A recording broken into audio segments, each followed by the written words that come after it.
En esta segunda parte voy a hablar de cómo promover la participación de las familias.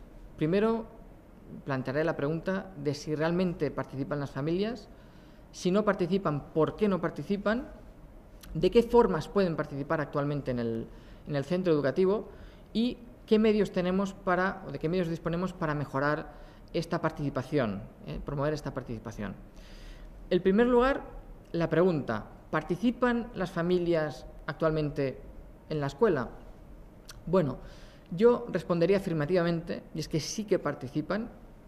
Si dijera que no, mentiría, pero no participan lo suficiente. Y aquí es donde tenemos que empezar a cambiar cosas.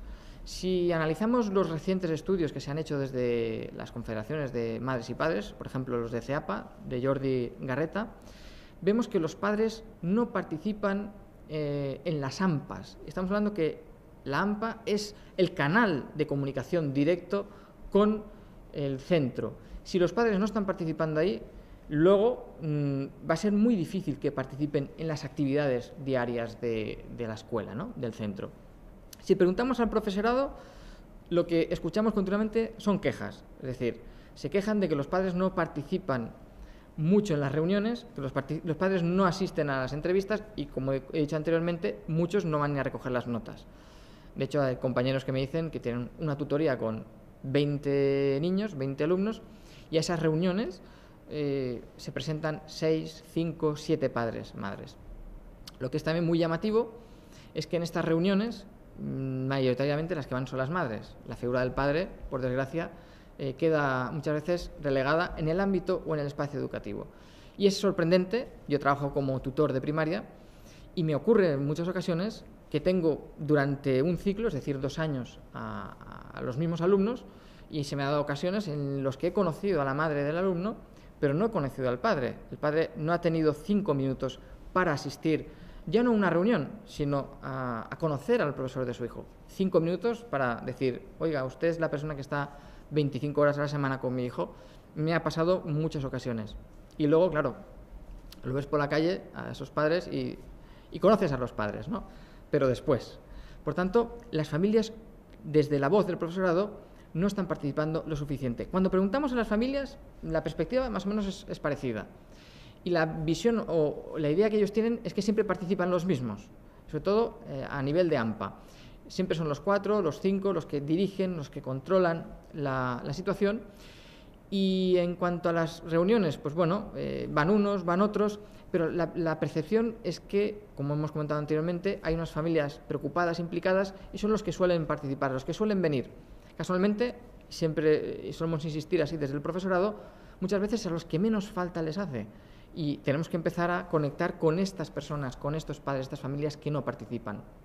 Pero es muy importante que reflexionemos sobre por qué no participan, por qué no vienen. Las causas son diversas, hay muchas causas por las que no participan. Y creo que aquí tenemos que hacer mucha autocrítica desde la escuela, pues muchas veces nosotros tenemos parte de culpa de que no se dé esa participación. No digo que la tengamos toda, pero sí parte de culpa. La primera es que los padres tienen una sensación de ausencia de pertenencia. He hablado antes de que formamos una comunidad y muchas veces el padre tiene la sensación de que no pertenece a esa comunidad.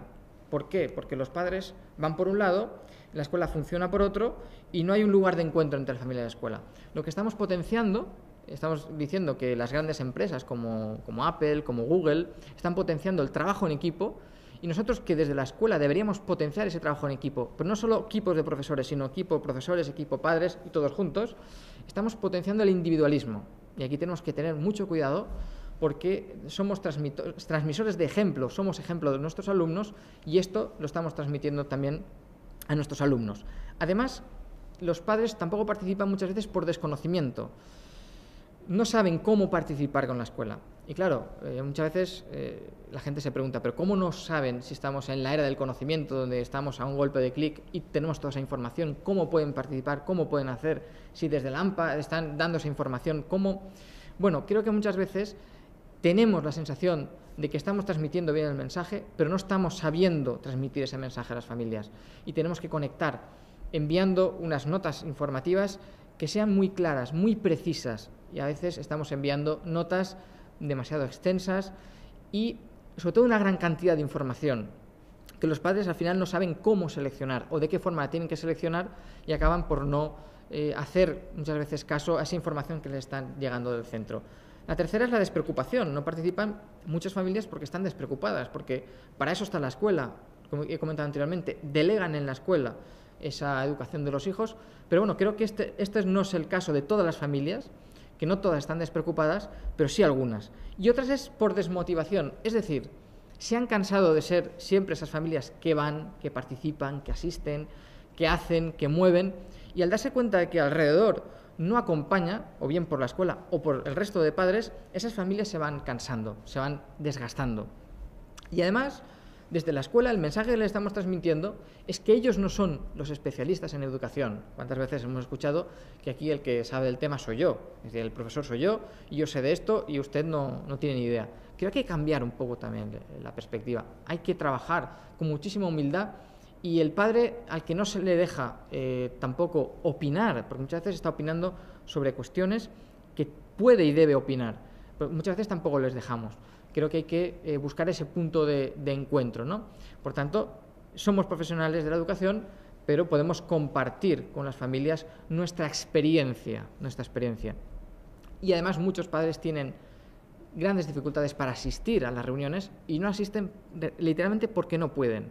Y aquí apelo a la responsabilidad de las empresas, que deberían, algunas ya lo están haciendo, dar permisos a aquellos padres que lo solicitan para reunirse con el profesor de sus hijos. Igual que se da permiso para poder ir al médico, oye, tan importante es como que te dejen asistir a una reunión con el tutor de tu hijo. Creo que es fundamental. Y muchas veces no pueden venir. Encontramos la dificultad de que el padre quiere que la reunión se haga a esta hora, el profesor no, porque resulta que yo no puedo a las 5, y aquí tenemos otro motivo de desencuentro y otro motivo por el cual se está aumentando esa brecha que hay entre la familia y la escuela. Por tanto, no debemos olvidar que a las familias realmente les interesa la educación, creo que es fundamental, realmente les interesa la educación, y tenemos que empezar a trabajar con ellos, con objetivos comunes. ¿Por qué? Porque los padres, cuando matriculan a sus hijos, actúan desde la motivación, el interés, tienen muchísimas ganas, están muy motivados. ¿Qué hacemos para que los padres, cuando acuden por primera vez a un centro educativo, vengan con muchísimo interés, con muchísimas ganas, cuando los niños están en la etapa preinfantil o en la etapa infantil, con muchísimo interés, y poco a poco esa relación se va perdiendo? Y llegamos a los cursos de primaria, últimos cursos, y vemos como la participación no es la misma. Si nos pasamos ya a secundaria, eso ya es otra historia, es otro mundo. Algo estamos haciendo mal, por una parte y por otra. Por tanto, nosotros como profesores debemos de empezar a involucrar a las familias, debemos de atraer a esas familias y debemos de conectar. ¿Pero cómo lo hacemos esto? Pues vamos a ver de qué forma lo vamos a hacer. Primero hay que entender que hay muchísimas formas por las cuales las familias pueden contactar o pueden participar en la escuela. Yo voy a hablar, por un lado, de lo que se está haciendo en esas formas de participación, y por otro lado, de lo que realmente se debería de hacer y no se está haciendo. Y es ahí donde tenemos que trabajar, en lo que deberíamos de hacer y no estamos haciendo. Estas formas de participar son las tutorías, las entrevistas, que tienen un papel, creo que fundamental en esa relación, porque es algo directo, de contacto muy directo. Luego tenemos las AMPAs, los consejos escolares, lo que he comentado anteriormente, las escuelas de padres y madres, y luego otras formas que hay de participar. Hay muchísimas formas por las cuales los padres pueden aportar ideas y pueden aportar muchísimas actividades al centro y compartirlas con la escuela. La primera son las tutorías. Las tutorías es un espacio, sobre todo un tiempo que tenemos para dialogar con el padre, con la madre.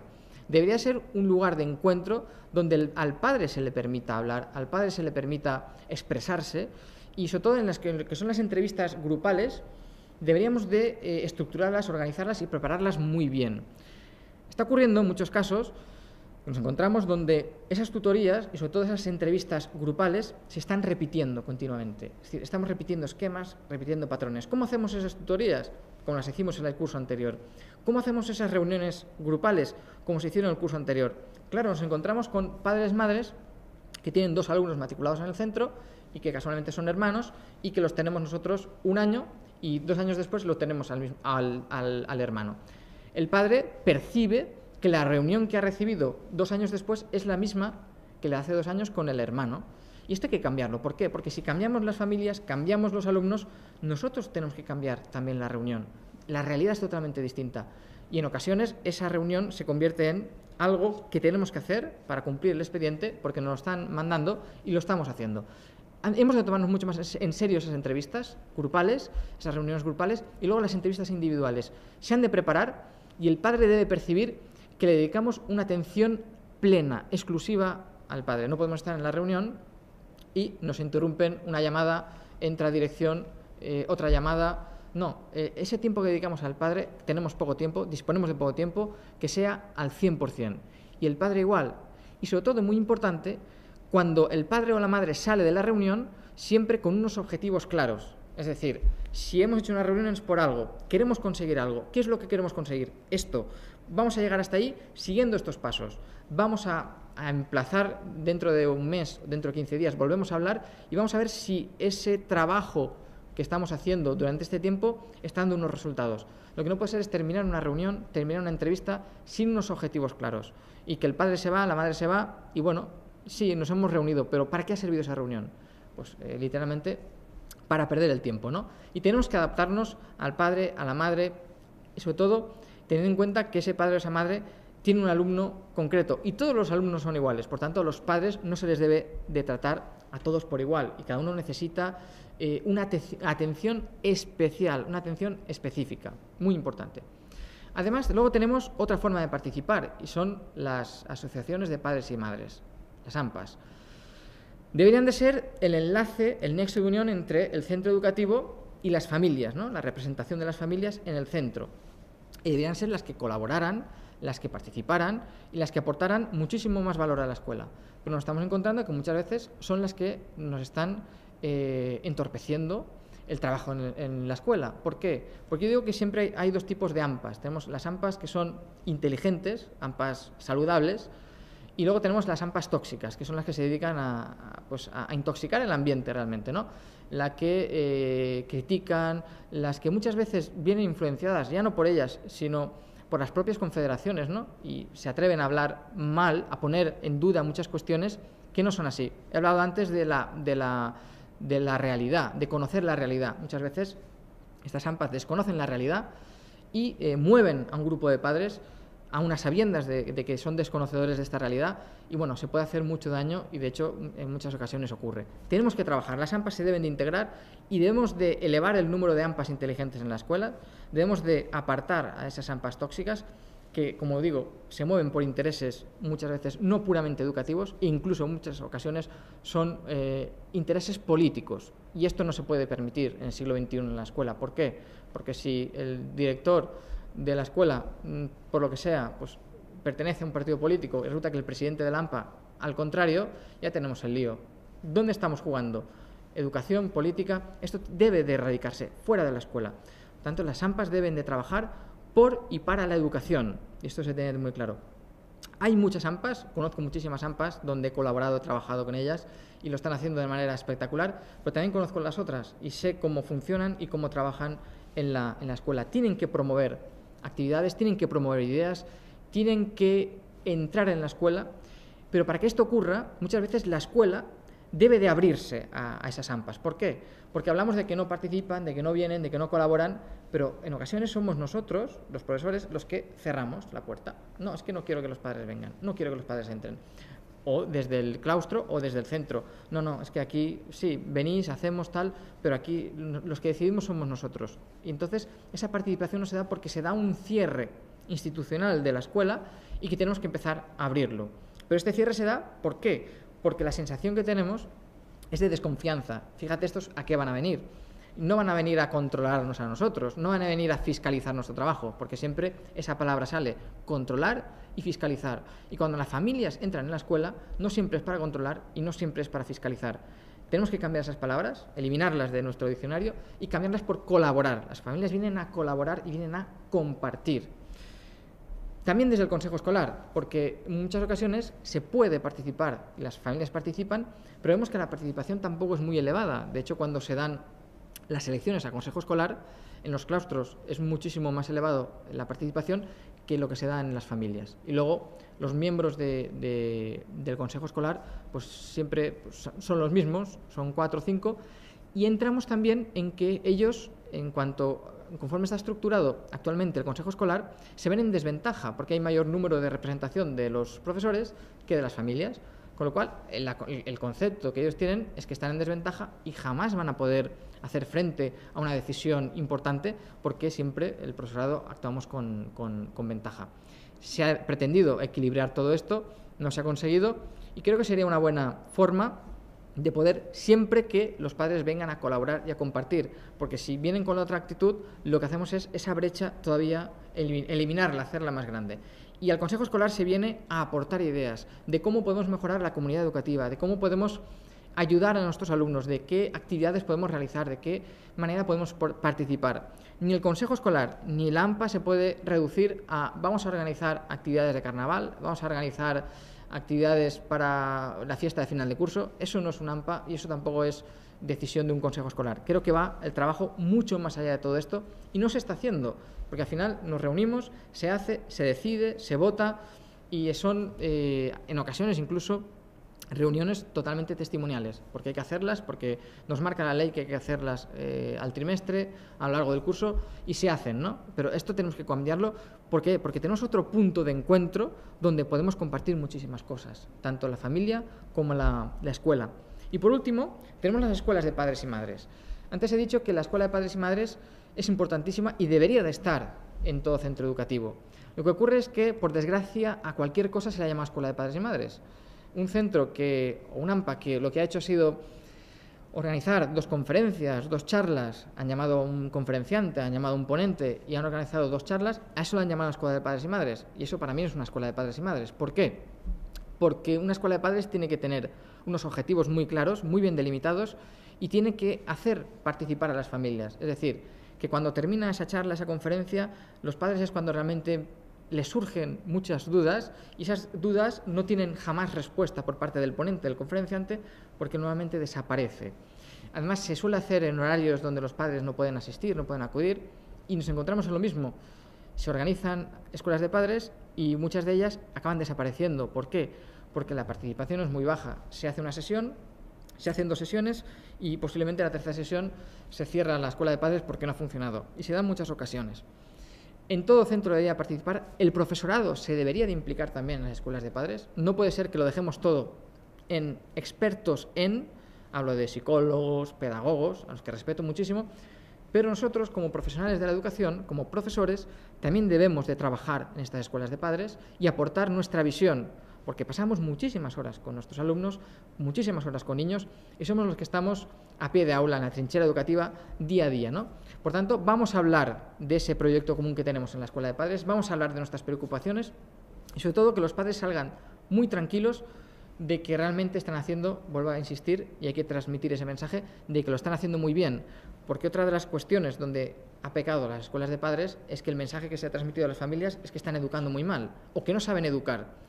Entonces, los que suelen ir a la escuela de padres, vuelve a ocurrir lo mismo, suelen ser a los que menos falta les hace, y los que no vienen, muchas veces no vienen porque consideran que ellos no necesitan venir a esa escuela de padres. Y si van allí, quizás van a decir que es que no saben educar. Por tanto, importante que empecemos a trabajar las escuelas de padres y madres como un motor de cambio y sobre todo como un enlace entre la familia y la escuela.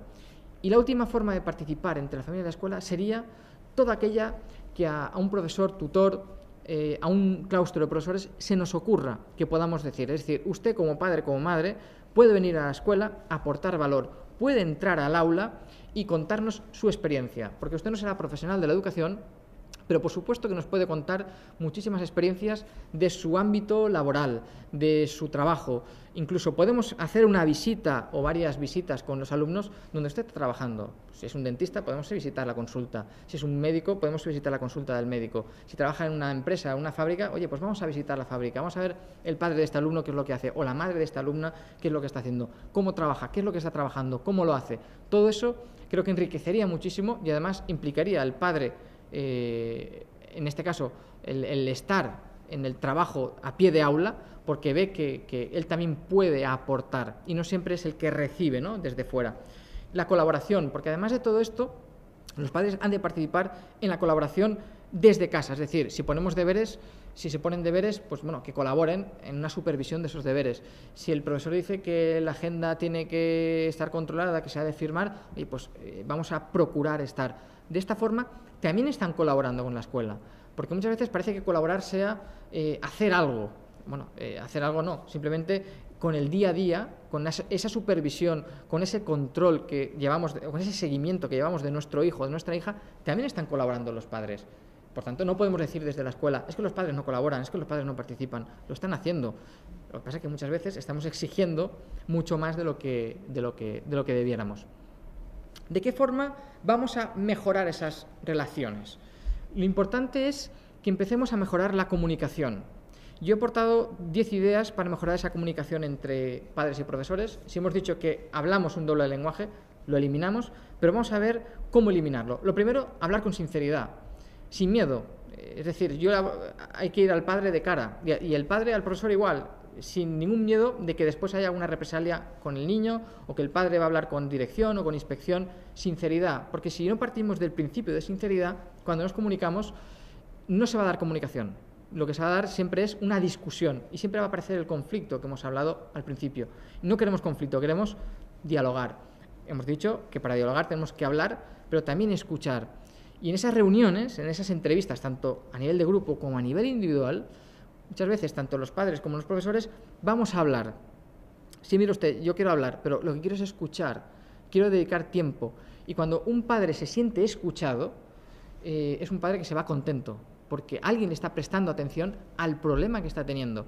Si continuamente estamos interviniendo y estamos aportando nuestra idea, nuestra experiencia, le estamos continuamente recordando lo mal que lo está haciendo y lo que hay que hacer es lo contrario. Estamos escuchando y luego daremos nuestra visión, daremos nuestra opinión y hablaremos.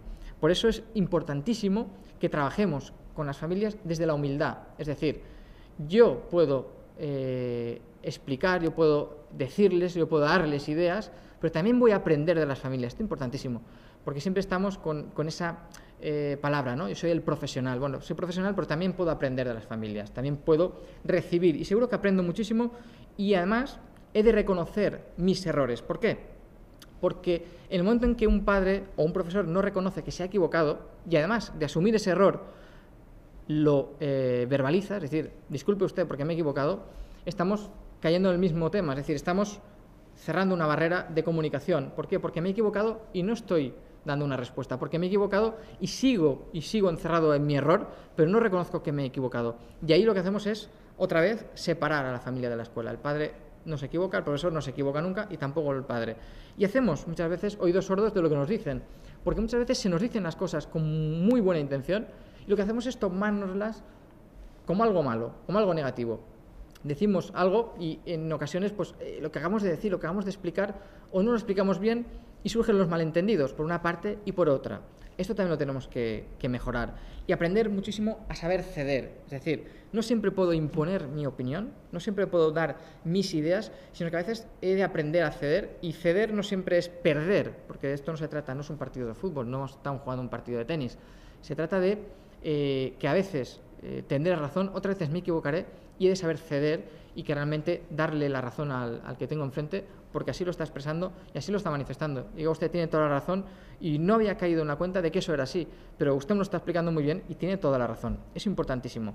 Como tan importante es no invadir la intimidad del otro. Es decir, muchas veces hacemos preguntas en las que nos excedemos, ¿no? Preguntamos algo demasiado íntimo de una persona y en esas entrevistas individuales suelen surgir ese tipo de preguntas y en ocasiones tenemos que no preguntar esas cosas, tanto los profesores como también los padres, ¿no? Que suelen preguntarnos a los profesores cosas que a veces no tienen mucho sentido y no entran en la dinámica de la reunión, de la entrevista, ¿no? Y a veces pues incluso te puedes sentir un poco invadido, ¿no?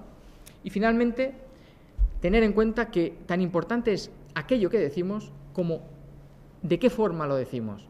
La forma es importantísima y jamás podemos llegar a faltarnos el respeto. Creo que es fundamental, y algo tan simple como no debemos faltarnos el respeto está ocurriendo en la escuela. Muchas veces los padres están faltando el respeto al profesorado, pero también el profesorado no acabamos de dar esa respuesta como tenemos que darla a las familias, y es fundamental que tengamos en cuenta que somos ejemplo para nuestros hijos Y si no les damos un buen ejemplo, si nosotros no somos un buen ejemplo, ya podemos estar diciendo, ya podemos estar explicando, ya podemos estar educando, que no vamos a poder hacerlo. Y además, todo esto, ni que decir tiene, que ha de enmarcarse en un tiempo. Y no podemos decir todo y no tenemos tiempo para decirlo todo. Por eso, si vamos a una reunión, tiene que estar muy bien preparada, muy bien estructurada, porque no va a dar tiempo a decirlo todo, no va a dar tiempo a explicarlo todo. Ni el padre va a poder explicarlo todo, ni el profesor tampoco. Por eso digo que esa entrevista se debe de aplazar, se debe de emplazar a un futuro para poder seguir comunicándonos. Después tenemos las convocatorias que enviamos a los padres. Es otra forma de poder mejorar la comunicación y mejorar esa participación. Vamos a ver qué podemos enviar a las casas. Normalmente enviamos documentación muy sobrecargada de información, con muchísima información y que los padres, bueno, a veces ni leen, no lo sacan de la mochila del niño o lo sacan porque dicen es un papel más. Vamos a reducir el número de manuales, de folletos, de dípticos, de hojas que enviamos a las casas. Vamos a reducirlo y las que enviemos que sean muy precisas, que sean muy concisas para aquello que realmente sea importante, porque si no al final todo lo que damos resulta que es importante y el padre no sabe seleccionar. Esto sí que me sirve, esto no, esto es importante, lo otro no es importante. ¿Qué podemos enviar? Por ejemplo, podemos enviar folletos del tipo colabora con la escuela, es decir, información en la que demos ideas a los padres de qué forma pueden colaborar, de qué forma podemos aumentar esa confianza, de qué forma podemos aumentar la comunicación por escrito, una hoja pequeñita, un folleto que se envía, uno a lo largo del curso. Se puede enviar una carta, una circular al principio del curso dando la bienvenida. Pero es que al final del curso se puede enviar una carta dando las gracias a las familias del trabajo que han ido realizando, el seguimiento que han hecho. Se puede hacer una carta a nivel grupal o incluso se puede personalizar, es decir, dentro de tu tutoría puedes enviar una carta a cada padre, a cada madre, dándole las gracias por la implicación, por la participación y también manuales, es decir, si no tenemos en marcha una escuela de padres, la podemos poner y si no podemos enviar pequeños manuales de 2-3 hojas, hablo que se puede enviar o bien en papel físico o por correo electrónico. Se puede enviar esos manuales sobre algunos aspectos, por ejemplo, normas y límites, valores, de qué manera educar en la responsabilidad, cómo ayudar a los hijos en los estudios, de muchísimas formas. También es fundamental que las escuelas de hoy en día tengan todas una página web. Creo que es un canal de comunicación fantástico. Debe haber una web. Si esa web se puede complementar con un blog donde participen los profesores, pero donde también se les dé voz a las familias, a los padres, es fantástico. Aquí he puesto un ejemplo de una página web del Colegio Ciudad del Mar de Torrevieja, donde está muy bien estructurado lo que son el centro, los alumnos, los padres, y hay un canal donde es solo para los padres, donde aparecen todas las convocatorias. Por tanto, no hay que enviar siempre papel físico porque están ahí. Está claro que hay familias que no disponen de acceso a Internet y tampoco tienen formación para poder hacer uso de Internet, pero muy, muy importante es que nosotros en esas escuelas de padres podemos aprovechar para dar esa formación a las familias. Y es un canal de comunicación porque podemos enviar notas informativas, convocatorias, actividades que se han realizado, colgar fotografías, es decir, estamos manteniendo una comunicación muy fluida y además de una manera muy sencilla que los padres pueden entrar. Incluso si podemos estar presentes en alguna red social, Facebook, Twitter, cualquiera de ellas podemos hacerla funcionar. Existen muchísimas, incluso muchos profesores están empezando a utilizar el WhatsApp como un canal de comunicación con los padres. Y aquí sí que, decir que hay que ir con mucho cuidado porque ahora está muy de moda. Antes esos corrillos que se formaban a la puerta del cole, hoy se están formando ya en esos grupos de WhatsApp de madres y de padres y que haciendo un buen uso de este WhatsApp puede ser muy útil, muy constructivo y nos puede servir de mucho, pero y aquí hablo desde la experiencia, están convirtiendo esos canales de WhatsApp de madres y padres de la clase, vuelvo a insistir, casi siempre es de las madres, en canales donde al final se acaba enjuiciando, criticando el trabajo del profesor, del docente. Vuelvo a insistir, ¿por qué se hace esto? Por el desconocimiento. Es que no sé quién me ha dicho que no sé cuántos. Y del primer mensaje que se envía hasta el último han cambiado. Son 30 versiones. Cuando si eso lo preguntamos directamente al profesor, sabremos y nos daremos cuenta de que es mucho más sencillo de todas las vueltas, de todos los mensajes que nos habíamos enviado y sobre todo de ese malestar o ese mal ambiente que estamos creando sobre todo en nuestra aula. Bien utilizado todo esto puede servirnos para mejorar esa comunicación, que sea mucho más fluida entre la escuela y entre la familia, que es lo que todos queremos construir.